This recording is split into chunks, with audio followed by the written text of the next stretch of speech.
realidad, eh, y se van a ir sumando a medida, me imagino, que vaya avanzando el tiempo. Bueno, mientras la Nati acomoda ahí la presentación, quiero darle la bienvenida a todas y todos. Hoy día, un día más de jornada de transferencias técnicas del equipo de envejecimiento. Mi nombre es René Guzmán, yo soy el encargado de la Oficina de Personas Mayores de la DIPRESE, la División de Prevención y Control de Enfermedades. Y tenemos hoy día el placer de tener una nueva presentación, un nuevo tema muy interesante, ¿no? Recordar que este programa de transferencias técnicas, ¿cierto? Comenzó ya el año pasado. Hemos extendido este programa para muchas personas que, ¿cierto? Han pedido que pudiéramos seguir bajando temas vinculados con eh, las consideraciones para el abordaje integral en la atención de salud de personas mayores y como gran objetivo, como gran marco hoy día tenemos capacitar y actualizar en conocimientos técnicos para el abordaje integral, ¿cierto?, de situaciones que alteran el bienestar de la persona mayor y su entorno más cercano. Queremos entregar algunas competencias a los equipos durante todo este año, ¿cierto? Y hoy día, en esta nueva sesión que tenemos del programa, quiero, sin ir más lejos, presentarles a Natalia Buratini. Ella es enfermera, compañera mía de la universidad. Fuimos juntos, tuvimos 5 años ahí juntos en la universidad. Ella es magíster en salud pública, académica de la Escuela de Enfermería de la Universidad Diego Portales y al mismo tiempo hoy día es referente de el Departamento de Enfermedades No Transmisibles de la División de Prevención y Control de Enfermedades, ¿cierto? La misma división donde hoy día está la oficina de envejecimiento. La Natalia nos trae un tema hoy día súper interesante que tiene que ver con educación, ¿cierto? Y para la salud y sus adecuaciones en personas mayores, un tema que para los equipos es muy relevante al momento de enfrentarse y poder hacer intervenciones o distintos tipos de intervenciones a las personas mayores que tengan bajo su cuidado. ¿Ya? Dejo con ustedes entonces a Natalia para que pueda presentarse y pueda presentarnos, como muy bien dice ahí Rolando por el chat, que les pedimos que vayan, esta presentación está siendo grabada y les pedimos que vayan dejando sus dudas, por favor, en el chat para poder ir revisando, ¿cierto? Y al final de la presentación, que es donde vamos a concentrar todas las preguntas y observaciones, poder decírselas a Natalia y ella nos pueda dar su feedback a lo que aparezca durante la presentación. Natalia, muchas gracias. Hola, muy buenas tardes a todas las personas que están presentes acá conectadas en un día, yo creo que un poquito difícil, Especial. pero especial también, sí. Bueno, como René bien me presentó, yo fundamentalmente vengo con esta misión de poder aterrizar algunas recomendaciones de lo que es el proceso educativo en salud en personas mayores específicamente, que es una línea de trabajo que al menos desde este departamento, el de enfermedades no transmisibles, lo empezamos a intencionar desde la perspectiva de la multimorbilidad crónica. Sin embargo, es una estrategia que es transversal a todo el curso de vida y que por ende, independiente de la condición sano o en proceso de multimorbilidad, es algo que tiene que estar instalado con las adecuaciones correspondientes. Así que voy a tratar en el fondo, poder otorgarle algunas recomendaciones que están basadas en evidencia respecto a este grupo etario.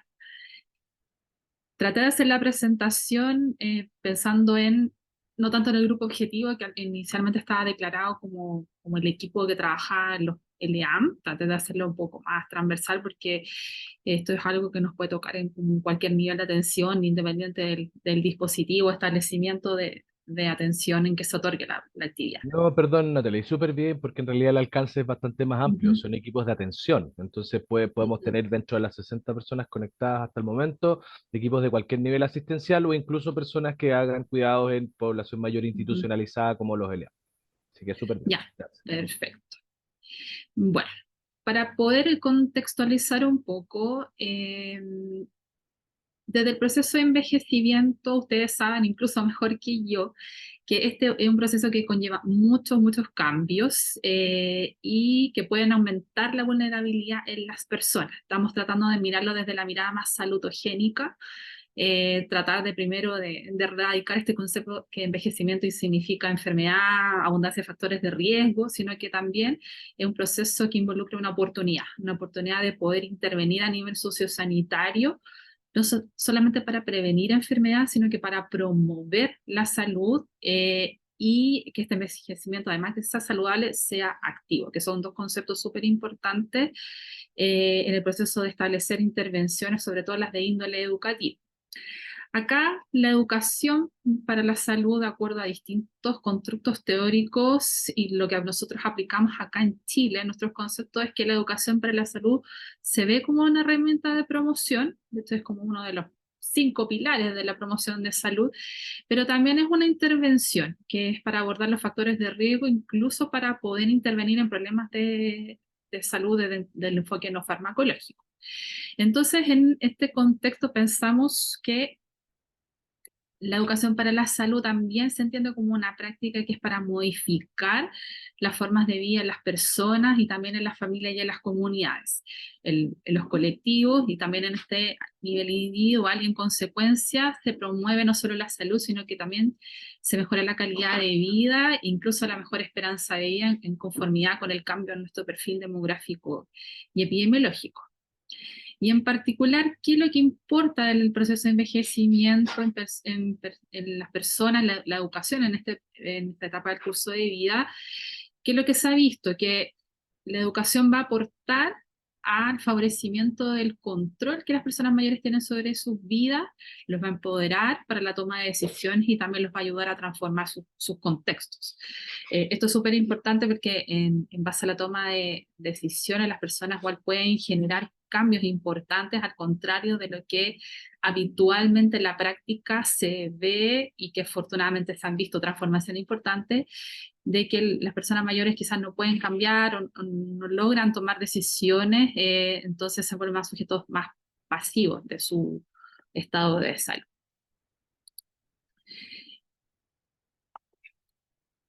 Ahora bien, en concreto pensando cómo aprenden las personas mayores, la literatura dice que las personas mayores y en realidad las personas adultas en todo este grupo etario no aprenden igual que los niños y adolescentes. Por ende, está súper bien construido desde la pedagogía que ve a estos niños, niñas y adolescentes, todos los modelos y teorías los cuales este grupo etario aprende y por otro lado, aparece este concepto de andagogía que estudia cómo las personas adultas aprenden y generan en consecuencia cambios de conducta no solo a nivel de salud, sino que también a nivel social, a nivel cultural.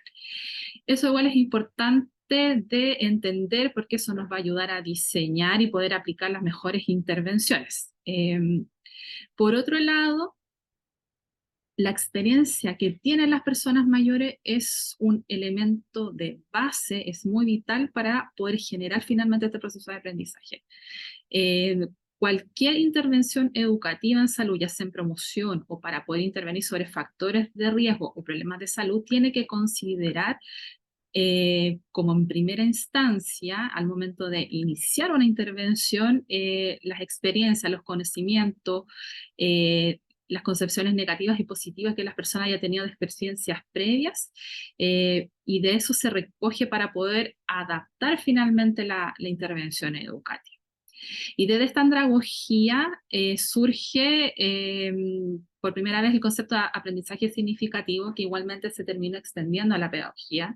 Pero este aprendizaje significativo, que también es lo más vital como resultado final del proceso de aprendizaje en las personas adultas y mayores también, es que este se genera desde la motivación de las personas, por querer participar en un proceso de cambio, por querer participar en estas instancias educativas, porque también algo les hace sentido, con algo se identifican, o bien porque hay una meta o hay algún objetivo en particular que al corto o largo plazo quieren lograr.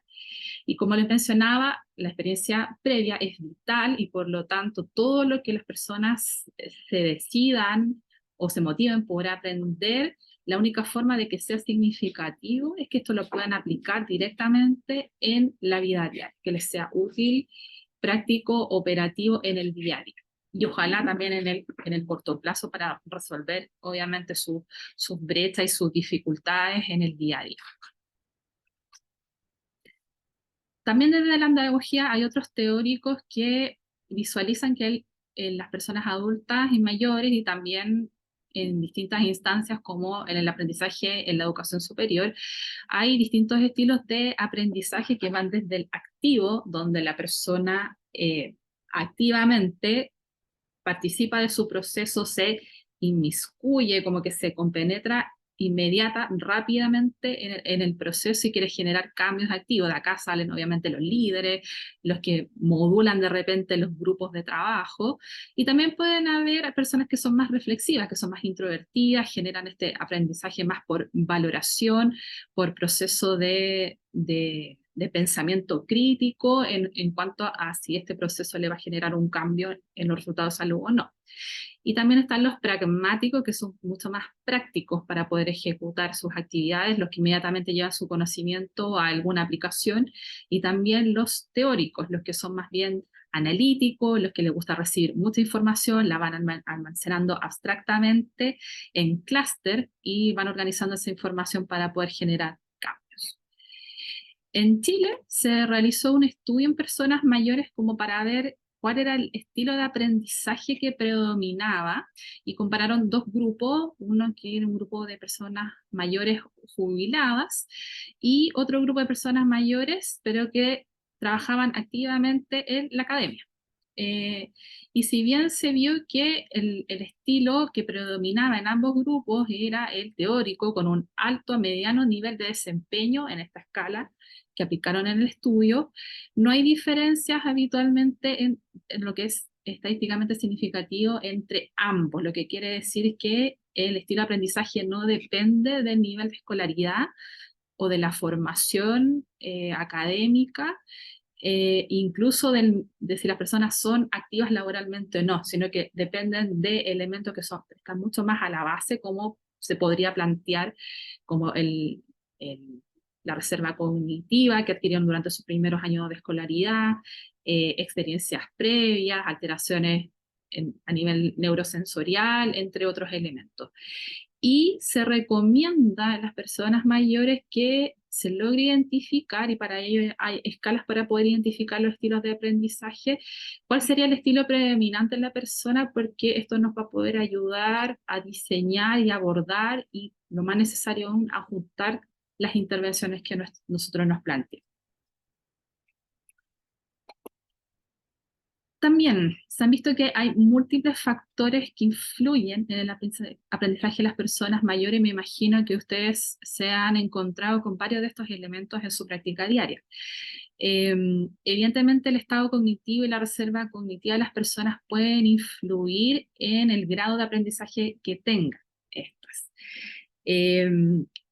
Por otro lado, los problemas sensoriales como la disminución de la visión, de la audición, incluso del olfato, del gusto o alteraciones en el tacto, se han documentado que pueden alterar los procesos de aprendizaje. Por otro lado, la característica o nivel de autoeficacia, es decir, la capacidad de las personas que perciben como de poder tomar determinaciones en la vida y de poder generar en consecuencia cambios en mi estilo de vida, en mi estado de salud en este caso. Este nivel de autoeficacia, si es muy bajo, evidentemente propende a que las personas disminuyan la capacidad de poder generar cambios y generar aprendizaje. Y también algo muy importante, el valor que las personas le otorgan al proceso de aprendizaje, si les es útil o si les es pertinente en momento o en contenido, o si les es significativo, eso también impacta. Desde el punto de vista de los equipos de salud, se han visto algunos factores que también pueden influir en los resultados de aprendizaje en las personas mayores. Por ejemplo, el apoyo social que puedan articular los equipos, sobre todo en personas que están institucionalizadas, los contextos educativos en los cuales se generan las intervenciones, las estrategias también que utilicen los equipos si no están adaptadas a los estilos de aprendizaje que yo mencioné también pueden influir, y las percepciones que tienen los equipos de salud. De una investigación cualitativa que se realizó en un país de acá del cono sur de América, se estableció de parte de las enfermeras cuáles eran las percepciones que ellas tenían respecto a la eficacia y a los resultados o al impacto que generaban las intervenciones educativas en las personas mayores. Y la verdad es que habían varios prejuicios que definían los autores, o bien elementos que estaban como muy arraigados, independiente del nivel de formación de las enfermeras, que hacían que podían establecer ciertas barreras para que pudiesen implementar intervenciones efectivas. Como mencionaban, por ejemplo, con respecto a esto mismo que estoy mencionando acá, mencionaban que las personas que tenían alteraciones sensoriales no podían aprender.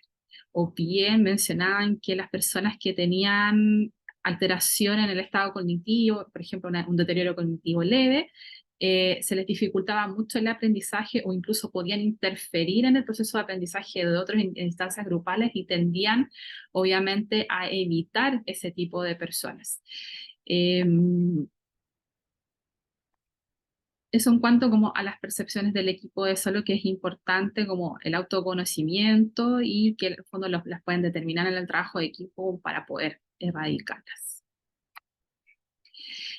Y muy relacionado con lo anterior, es importante definir cuál es el rol de los equipos de salud que educan a las personas mayores. Eso tiene que ver con un perfil profesional, ya sea en formación, las competencias que los equipos tienen que también, pero también en elementos más bien transversales, actitudinales, que tienen que o inciden directamente en cómo se van a establecer las intervenciones.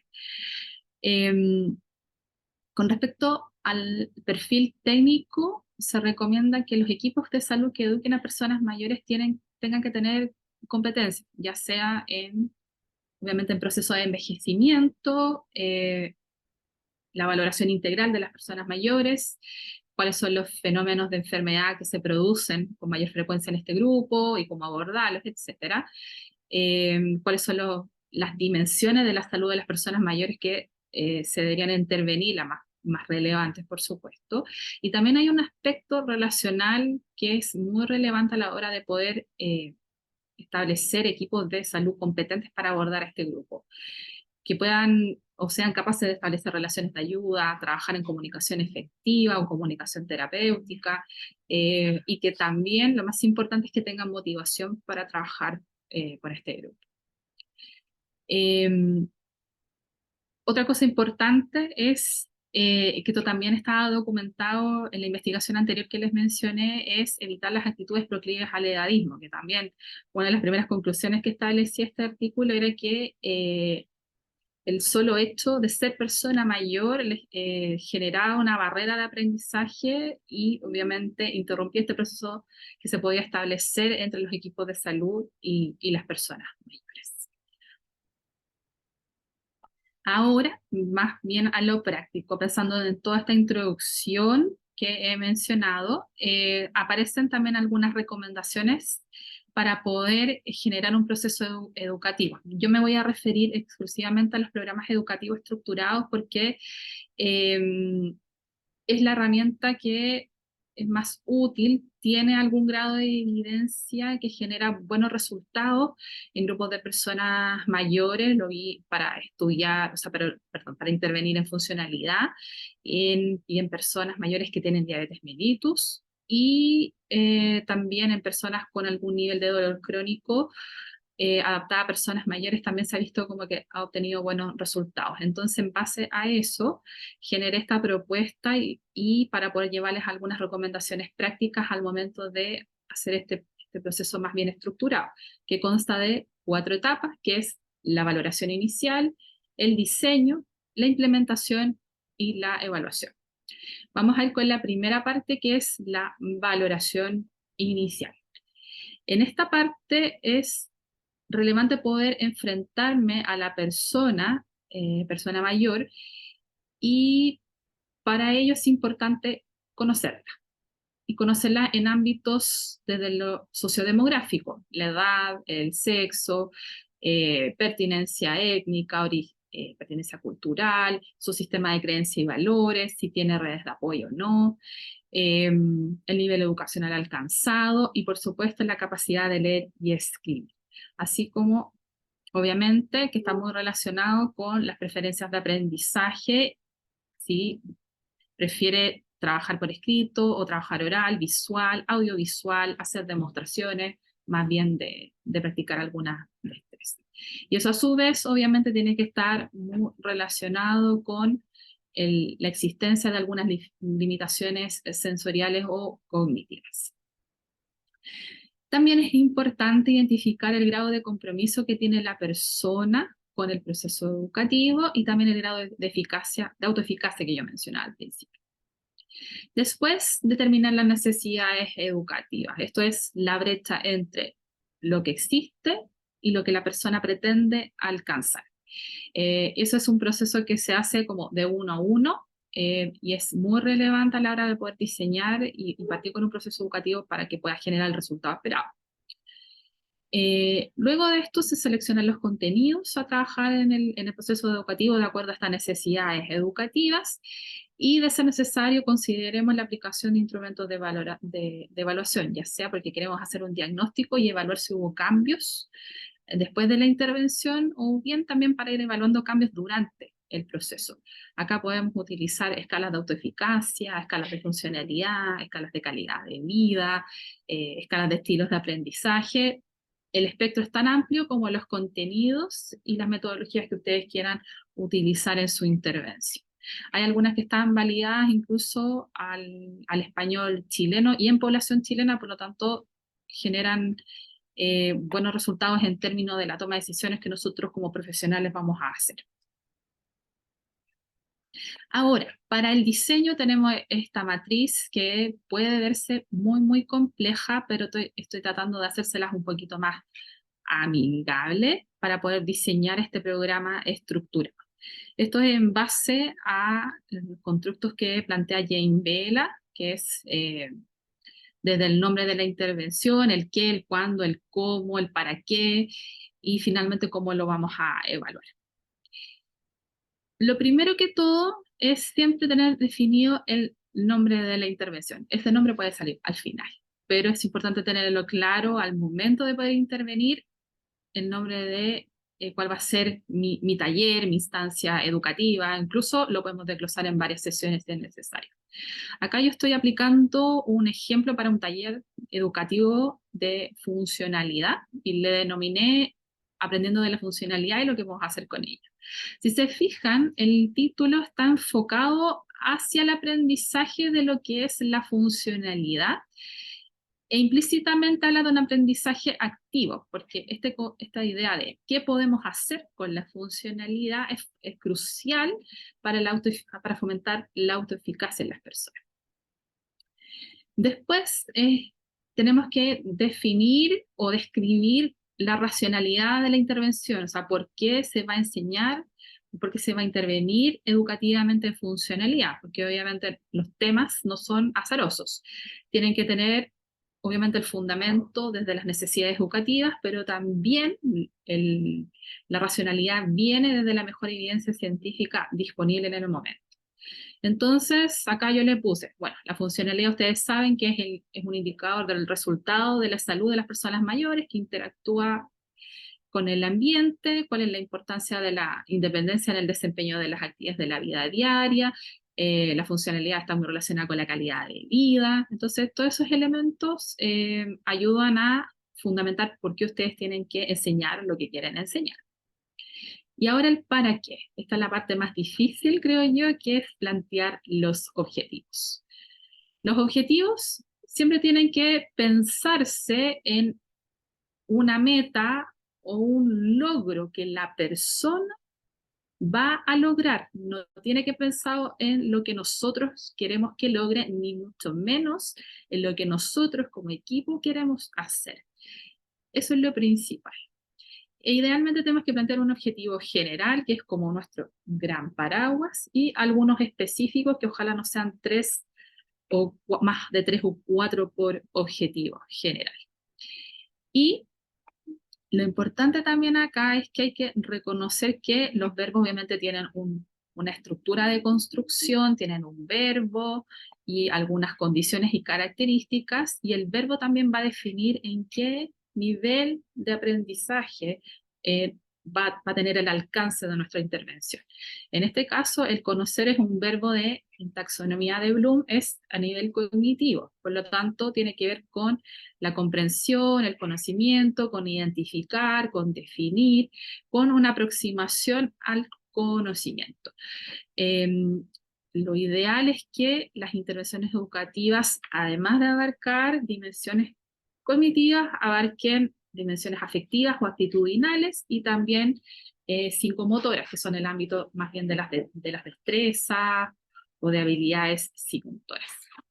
Aquí les puse un ejemplo de un verbo y de un objetivo a nivel cognitivo, que es las personas van a conocer el concepto de funcionalidad como una representación del estado de salud, y puse dos específicos, que es una forma en la cual se operacionalizan eh, el, el objetivo general y también una forma de poder nosotros evaluar la intervención. Un objetivo específico, que las personas definan lo que es una actividad de la vida diaria, que identifiquen el significado del concepto de independencia, y ahí obviamente ustedes pueden crear lo que sea necesario en función de este objetivo general de conocer lo que es la funcionalidad. Y el cómo enseñar, acá eso es súper importante la metodología. Las metodologías también tienen que estar súper adaptadas y también tienen que ser adaptables al contexto de trabajo con personas mayores. Independiente del nivel de objetivo que ustedes trabajen, las actividades educativas tienen que tener un énfasis cognitivo, por ejemplo, en actividades que tengan alcance o el logro de conocimiento. Lectura breve puede ser, trabajo escrito con algún material, eh, un trabajo visual con imágenes, rotafolio. Eh, Además, tienen que tener énfasis en adquisición de habilidades. Como les mencionaba, acá es muy relevante que las personas puedan practicar inmediatamente su aprendizaje. Por ejemplo, si lo que se utiliza mucho en los talleres, por ejemplo, de prevención de caídas o en los talleres en caso de personas con alguna enfermedad crónica, donde tienen que hacer automanejo de la enfermedad, se les enseña a autoinyectarse la insulina o a autoadministrarse sus inhaladores en caso de enfermedad respiratoria. Esa práctica inmediata en el contexto del taller son las que resultan finalmente más efectivas, y sobre todo si nosotros disponemos materiales para poder hacer esa práctica dentro de la instancia educativa.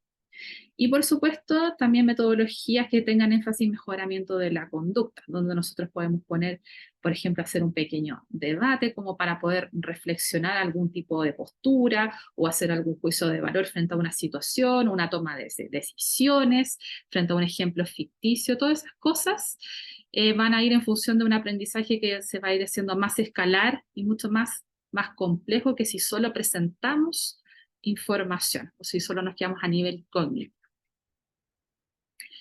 Quienes educan, por supuesto, los equipos de salud que tengan formación, experiencia y motivación en el trabajo con personas mayores. Hay equipos que están conformados por distintos profesionales y técnicos que tengan el perfil para poder trabajar con este grupo de acuerdo a las recomendaciones que les mencionaba. Y quienes participan, puede ser una persona o pueden ser hasta grupos de trabajo. Ahí ustedes definen, de acuerdo a los criterios, si ustedes conocen a sus personas y ustedes definen los criterios de quienes van a participar en cada una de las instancias educativas.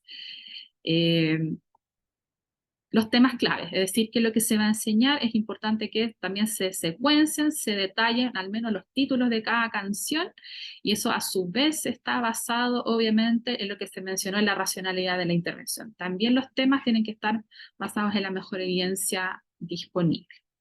Donde educar, el contexto y el lugar son muy relevantes de poder definir previamente.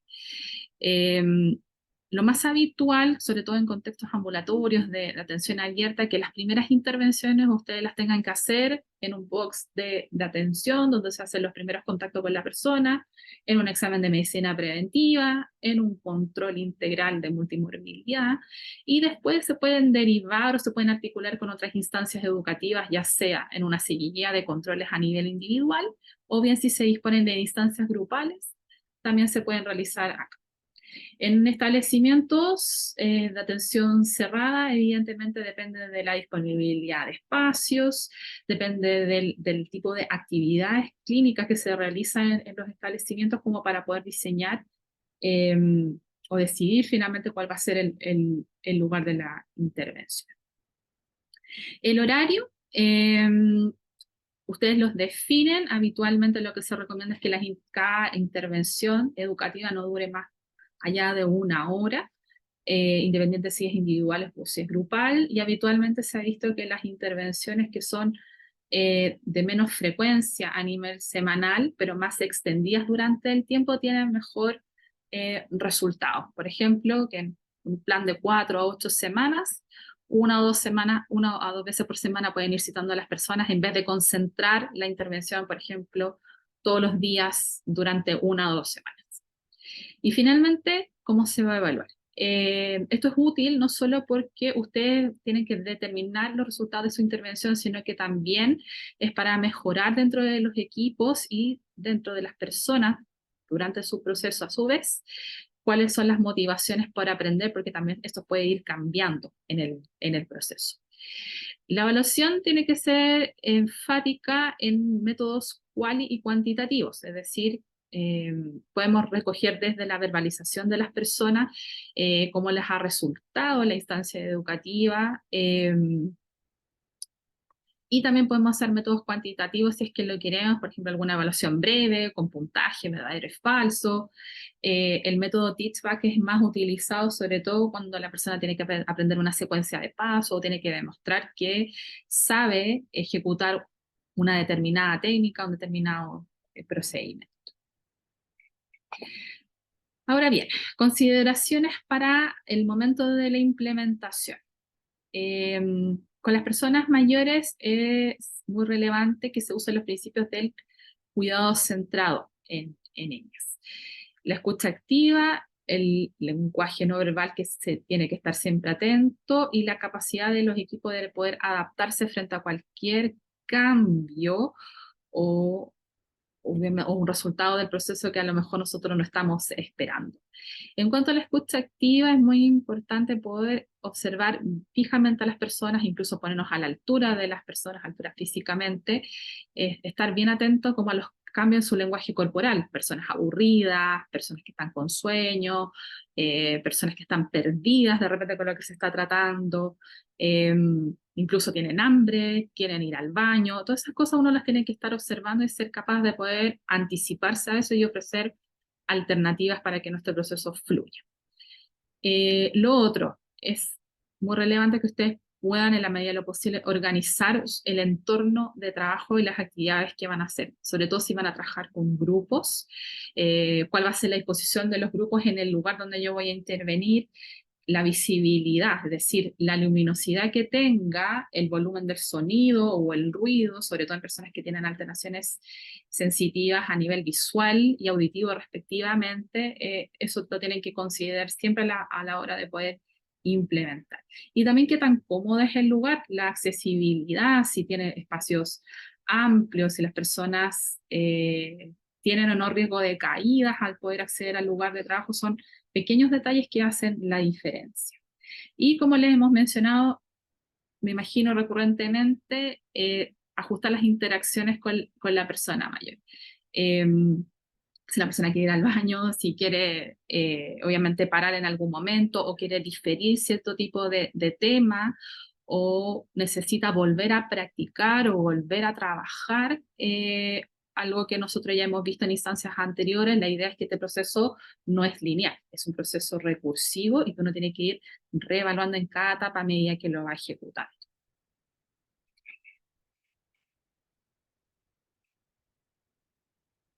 Y para terminar, algunas recomendaciones a la hora de trabajar con grupos. En personas mayores, lo que más se valora es la instancia presencial, a pesar de que hay harta evidencia de que las actividades de educación remota, sobre todo para seguimiento de personas que tienen alguna enfermedad crónica, tienen buenos resultados. Todavía las personas mayores siguen valorando las instancias presenciales, no solo en términos de los resultados que va a obtener de acuerdo al aprendizaje, sino que también se generan efectos indirectos, como el establecer una mejor relación de confianza con el equipo de salud y también la interacción que se va a dar con sus pares, que también es algo que es muy bien evaluado por este grupo etario. Sin embargo, la instancia grupal siempre tiene que ser una alternativa al tratamiento dentro de su plan consensuado o dentro del pool de actividades que se le va a ofrecer a la persona mayor. No puede ser la única opción porque hay personas que no les viene bien las instancias grupales, ya sea porque por alguna condición específica de enfermedad o bien porque no les interesa o porque no le otorgan el valor a la instancia grupal y tienen preferencia por instancias individuales. Por lo mismo, hay que considerar también que las instancias grupales van a beneficiar a la persona si al menos estas han logrado aceptar su condición y tener disposición para trabajar en grupo. Esto se ha visto sobre todo en personas que tienen alguna enfermedad crónica, están recientemente diagnosticadas, o bien que tienen alguna limitación de su funcionalidad y tienen que afrontar un proceso de cambio interno, es decir, aceptar la condición de enfermedad o de limitación, y por lo tanto hay que ir paso a paso con estas personas. No puede ser probablemente la primera propuesta que le vamos a hacer es trabajar en grupo.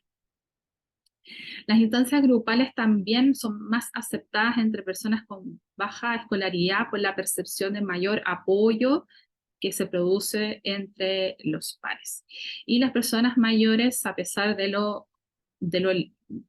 fondo que estamos limitando un poco la oferta de este material, todavía se benefician más si nosotros les entregamos material educativo físico, un pequeño folleto, o algún póster, o algún tríptico, o algún pequeño librito con el resumen de los contenidos o con de las recomendaciones que nosotros hemos trabajado. Bien, eso les quería comentar. Espero que les haya servido porque en este pool de lo que son las intervenciones educativas en este grupo hay muchas recomendaciones. Traté de aterrizar lo mejor posible pensando en elementos prácticos, porque también hay otras instancias de educación, como ya más centradas en el automanejo, la consejería, que ya son más bien de índole individual y están acotadas como a un objetivo más específico. Muchas gracias, Natalia. Muchas gracias, Nati. Estamos aquí. Quiero buscar, bueno, dar las gracias, por supuesto, por la excelente presentación a Natalia. Eh, Aprovechar de pedirles a todas y todos que se inscriban en los links de asistencia y que puedan evaluar, ¿cierto?, la presentación. Yo quisiera partir con algunas preguntas eh, en términos de poder ir definiendo cuáles son las mejores instancias para poder hacer educación. Efectivamente, tú hablas de intervenciones más grupales, pero a la hora de poder hacer intervenciones individuales, también aplica esto de que la frecuencia sea más, eh, tal vez, por lo que entendí, era el tiempo, ¿cierto? La intervención tiene que ser lo más acotada posible e idealmente más frecuente, ¿no? Ujú, Eso igual aplica en el fondo pensando en una consulta, en un control de morbilidad, por ejemplo, ujú, o en alguna otra intervención donde tú necesites hacer eh, alguna consejería, entre comillas, ¿no? Pero directamente a un tema particular. Y lo otro, como material educativo, como medio de apoyo, ¿qué es lo que sirve en términos concretos? Pues de que tú puedas entregar, entendiendo que uno evalúa al momento de hacer la intervención la escolaridad, ¿cierto?, de la persona, pero pensando en la persona mayor, hoy día que tenemos tantos medios también audiovisuales y medios de apoyo para poder armar presentaciones más dinámicas, ujú, ¿cómo poder también apoyar en ese sentido a que las personas mayores empiecen a migrar digitalmente de una u otra forma, porque es algo que ya está, es algo que vive con nosotros, para nosotros también ha sido un tema desde la oficina de envejecimiento, la alfabetización digital, ¿no? En personas mayores y cómo ir también desde los equipos de salud ir avanzando en eso. Eso como primera pregunta. Así es que en términos individuales también las características son más o menos similares. Ujú. A ver, respecto a la primera pregunta,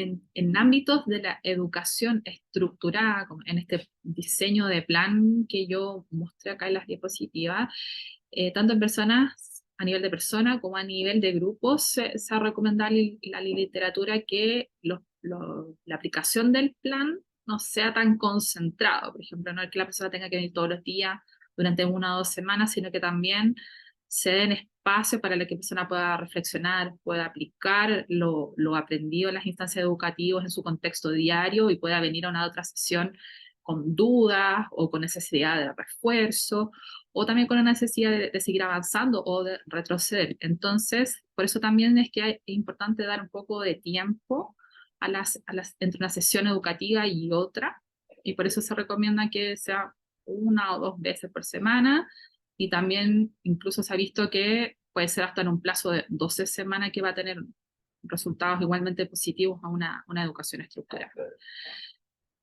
Con respecto al material, no les puse acá como recomendaciones, pero de acuerdo a lo observado en la literatura, lo que se espera es que el material de educativos sea de autoconstrucción por parte de los equipos, porque tiene que tener pertinencia primero con las personas a las que van a atender. En segunda instancia, tiene que ser siempre elaborado con mensajes simples, palabras clave, el lenguaje neutral, que la persona lo comprenda, eh, una simple lectura con letras grandes, tiene que ser colores más que llamativos, que tengan un buen contraste para facilitar su visualización.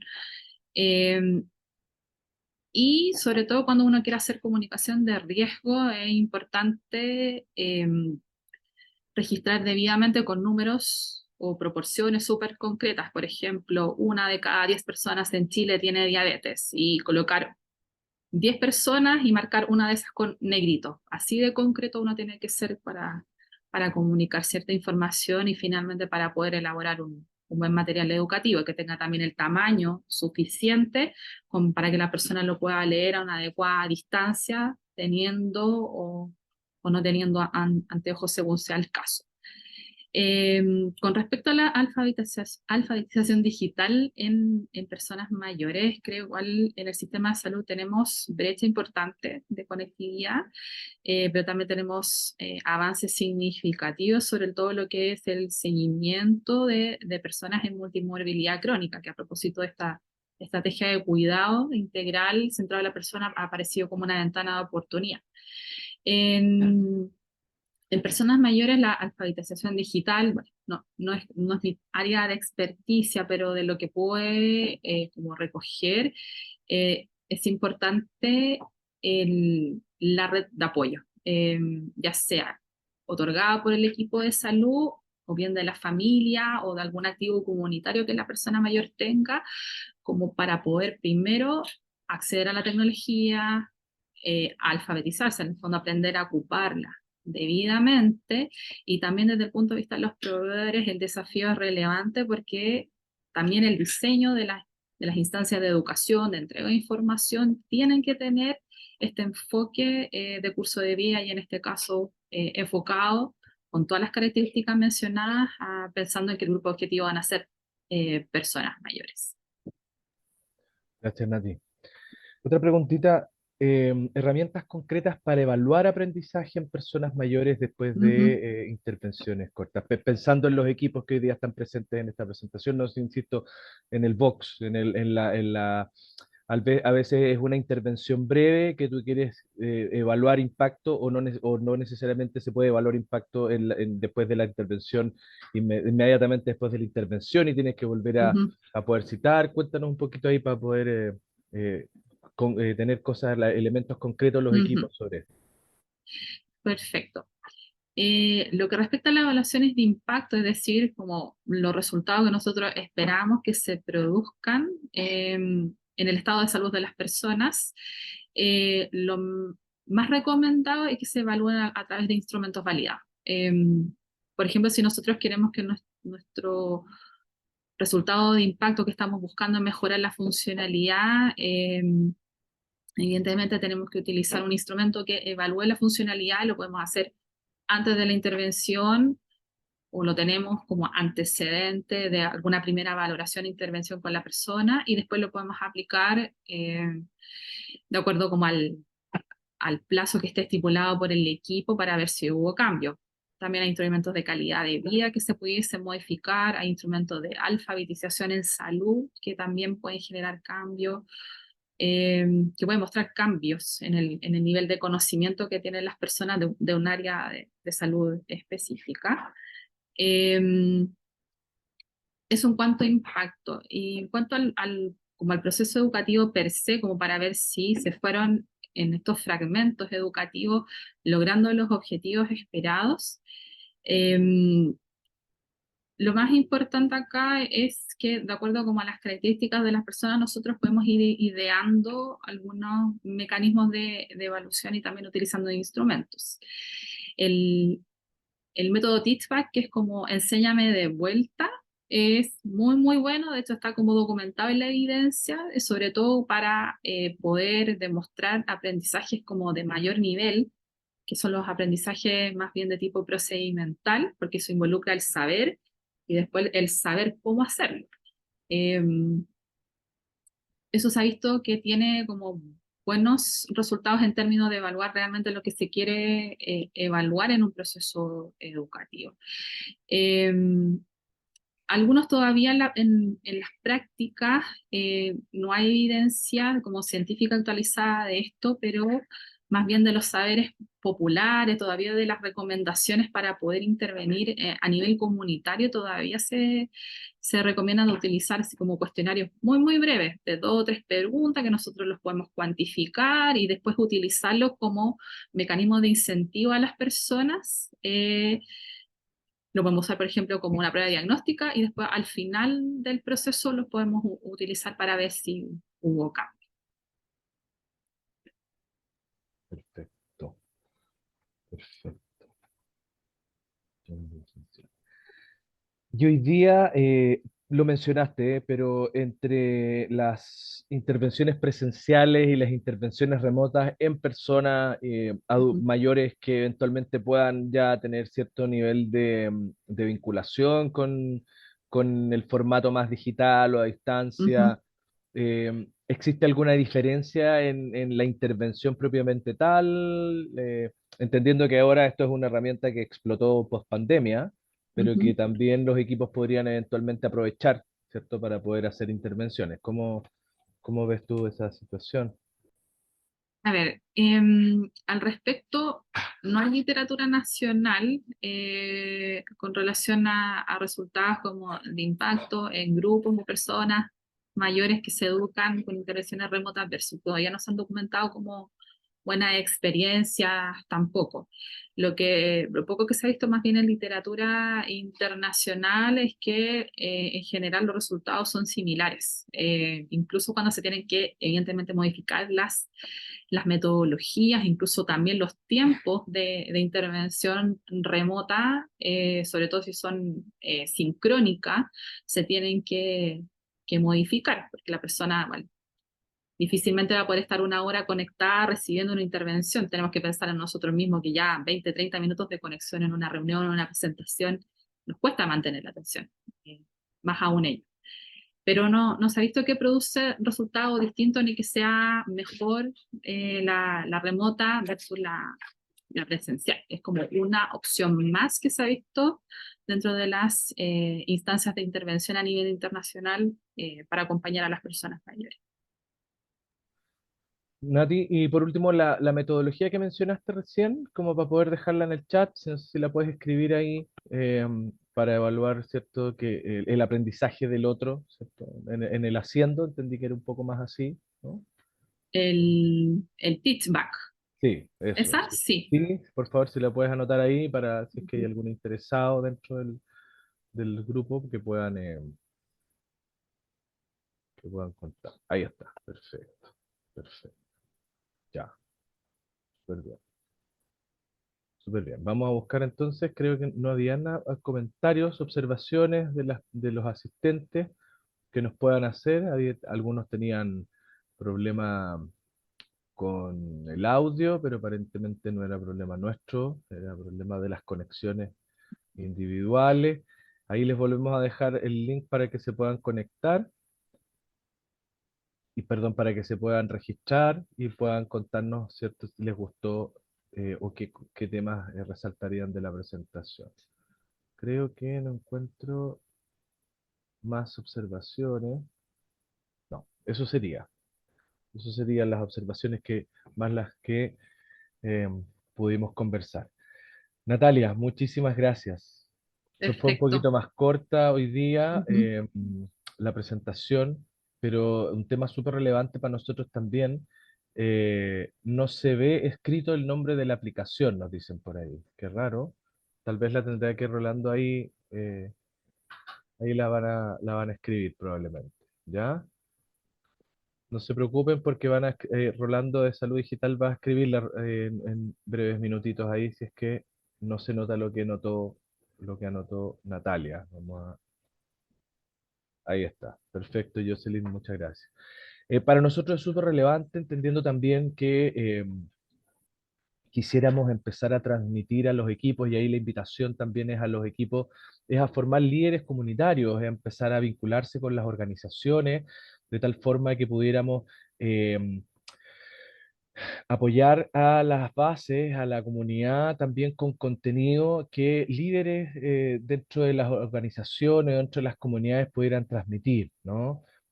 Así como enfermedades, como transmitimos mucho contenido respecto de la prevención y control del COVID en su momento, también poder ir transmitiendo otros contenidos, por ejemplo, prevención de cuadros respiratorios en invierno, ¿cierto? En periodos donde, o manejo de deshidratación durante las olas de calor en el verano. Creemos que es importante ir tomando estos temas donde las personas mayores, ¿cierto? Sabemos que tienen una vulneración, una fragilidad especial frente a este tipo de situaciones.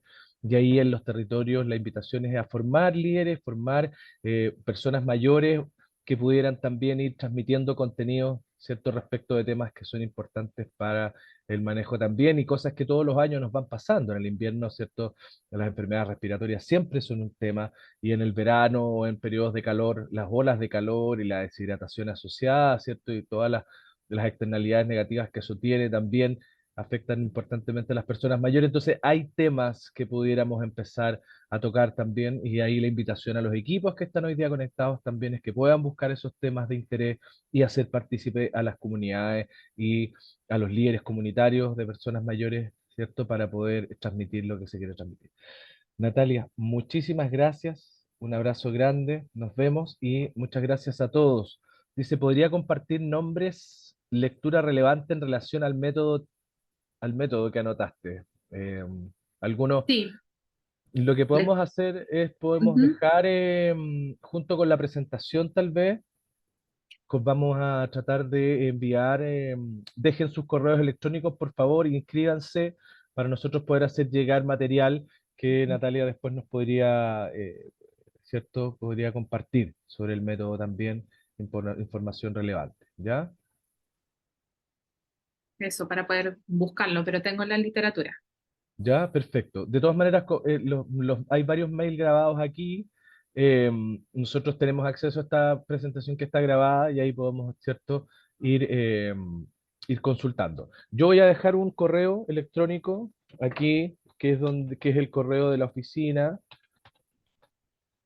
personas mayores, @minsal.cl. Espero que se vea por alguna duda que pudieran tener respecto a las presentaciones, por favor, escribir ahí. No sé si todas las preguntas que han ido haciendo, si se han enviado las presentaciones, dónde están colgadas, pueden por favor preguntarlo a oficinapersonasmayores@minsal.cl. Lo dejé escrito ahí, ojalá lo puedan. Eso, muchas gracias, Rolando. Ahí En ese correo, dudas, preguntas, si es que alguien necesita particularmente la literatura, nosotros podemos hacerlo llegar. Directamente ese es el correo del equipo completo, ¿cierto? Y una persona del equipo está a cargo también de las transferencias. De nuevo, Natalia, muchas gracias. Que estés súper bien. Listo. Gracias Igualmente, a buen día. todas y todos. Muchas gracias por conectarse. Que estén súper bien. Chao. Chao.